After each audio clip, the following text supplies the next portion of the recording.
What's up, guys? Welcome to the Social Engineer channel again. Hope you all are doing well today.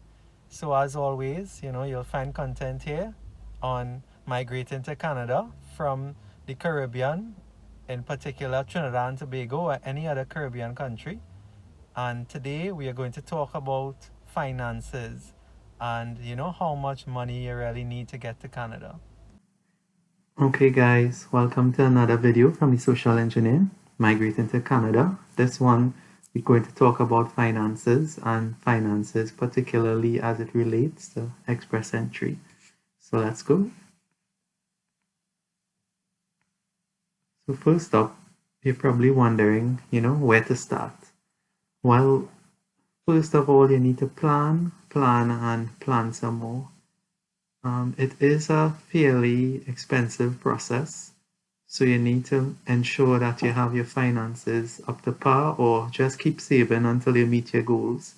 So first off, I would say set some targets and ask some important questions to help shape your plan. Example, how long or how much time you need to find a job when you land here in Canada, where you plan to live, where you plan to settle, explore the cities, explore the provinces, see probably where is a good fit for your job skills, and then go to that area.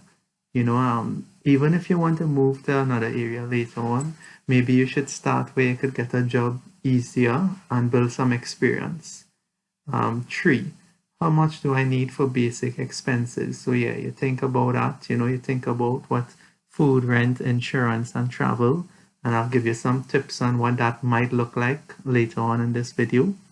How much will my entire express entry application cost? And how much money do I need to qualify? So I'll try and answer some of these things, but these are where you should probably start planning. So money for express entry application only, right? And this is important because it does not include your financial standings in the bank or the money you have saved in the bank, which you also will need to show during the application process. So to actually apply, you'll need to spend money on the IELTS and then your educational credential assessment, which is your World Educational Services Assessment. And then you have your actual fee for the express entry application. So 407 Canadian for IELTS. ECA will cost you around 245 Canadian, and your express entry application will cost you 1,325 Canadian. So in total, we're talking about 1977 Canadian.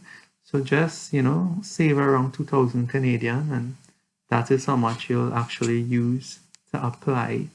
Now, to also apply, you will need to have some kind of savings to qualify. And this saving looks like this, right? If you're applying as one person, you need to have $12,960 Canadian in the bank, right? And for each additional member, if it's two of you all, then you need to add $3,492 to that, which will bring you to 16,135. And then the more family members you add on to that application, you will just add $3,492 extra. So, in general, if you're a couple, you save $6,135, and you need to have this consistently in your account, right? So when you provide in your statement and your bank statements, I recommend showing them a 3-month statement from the bank, which shows a consistent amount of this in your account. And with that, and that's what I did. And with that, you shouldn't get any trouble when you're sending in the application. So that is my recommendation here. Now, I have some recommendations here when you're thinking about finances, right? My first one is you need to be realistic with finding a job here. Give yourself a 6 to 12 months, right? It is difficult as a newcomer of getting employed here in your field, right? You might be able to land what we like to call survival jobs, but to really get your job in your field, it requires some work and some exploring and building networks and connecting with others and really giving it your all to try and get a job in your field. And realistic, you need to think a 6 to 12 month period to allow that to happen. Now, I will try my best in future videos to help with things like resume and cover letters and how you figure out which companies to go at, especially if you're an engineer. And if this is something you're interested in, I'd like to see that in the comments below so I could know how to tailor my videos to better suit you. So the second part you need to think about is if you're taking 6 to 12 months to find a job, I think you should try and save 6 to 12 months of living expenses so that you could really use your time to focus on getting a job in your area. Now, not everybody has this luxury, and some people might need to get a job as soon as they come, and they might have to take anything they get on what you call survival job. But if you have the opportunity to save the 6 to 12 months of living expenses and focus on getting a job in your area, I strongly advise you do this. And the main reason I advise is that if you take a survival job, you wouldn't have time to focus on getting a job in your field.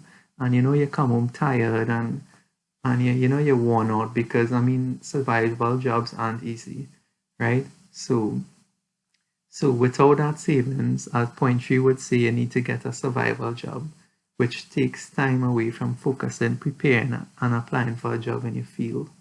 Now, what the expenses could look like when you land here? Well, this is some conservative estimates, right? Food 1,000 Canadian a month. Now that is a fairly large amount, and you could cut that bill. The important thing here is really to understand is you need to buy groceries and you need to cook your own food, because purchasing fast food and food in Canada is expensive every day. So buy groceries and cook your food and you'll be able to cut down on your bill. There's a lot of groceries and a lot of competition amongst groceries, so you'll get specials every week and you could really bring that food bill down. But the important thing to note is you need to cook your food. The second part, so I estimate here rent as 1,500 to 2,500 Canadian per month. So really you're looking, if you're looking for a decent place, that's the amount you'll have to pay. If you are one person, you would be able to get apartments for $1,000 and less, but a couple, you're definitely looking at a 1,500 to 2,500, and they vary from like condos to like basements, and those are on the cheaper end. Maybe when you now start, you could do an Airbnb for a month, which will cost you around the same thing, and then you look for a place from there during the month, because it'll be hard for you to book a long-term place and you're not here to see it. So my advice is to book an Airbnb for 1 month and then look around and find an apartment while you're here. But that is there and thereabouts for a couple, the kind of money you'll pay. Utilities and miscellaneous. So you have internet, phone, electricity, etc. It'll cost you around $500 a month to maintain all those things. So that's what you need to think about here. So I would say a total of $3,000 a month for 1 to 2 persons, a couple. Like I said, if you're a single person, you could cut that bill. And it is a conservative estimate, but I'm just trying to ensure that you save enough money for when you do come here. And then my last recommendation here is start converting your money into Forex. If your plan is to migrate, and if you from especially like Trinidad and Tobago, it's very difficult for you to convert all your foreign exchange at once. So what I did, and it might be a little difficult for you during the pandemic, but each time I traveled, I used my ticket to get Forex, and I saved my Forex, and I used my credit cards when I travel, so I didn't have to spend the cash that I had, and I kept saving until I was able to convert some of my money. And then the second thing I do was use I set up an international account. Now, to do this, you would need your confirmation of permanent residency or COPR. And once you get that international account, now how you do that is you contact the banks in Canada themselves, not the ones in Trinidad. So you make contact via email or you call someone from RBC Canada or RBC Scotia, or Scotiabank Canada or TD Bank Canada or any of those Canadian banks, and you tell them you have a confirmation of permanent residency and you want to set up an international account. And what they allow you to do in most cases is transfer money to that account, but they freeze the account so that you're not able to use it, but you're able to convert your money from home and get it to Canada. And the means of getting the money there, well, you could do wire transfers from your bank, but as you know, Forex is difficult. So the other method I used was a website called TransferWise, which has now been renamed to Wise, and the link is in the description below. And if you use that link I have here, you can get your first transfer free. And what this site does is you can use your credit card and transfer money from your credit card straight into your international account. So what I did was I transferred money in US from my credit card and then converted into Canadian into my international account.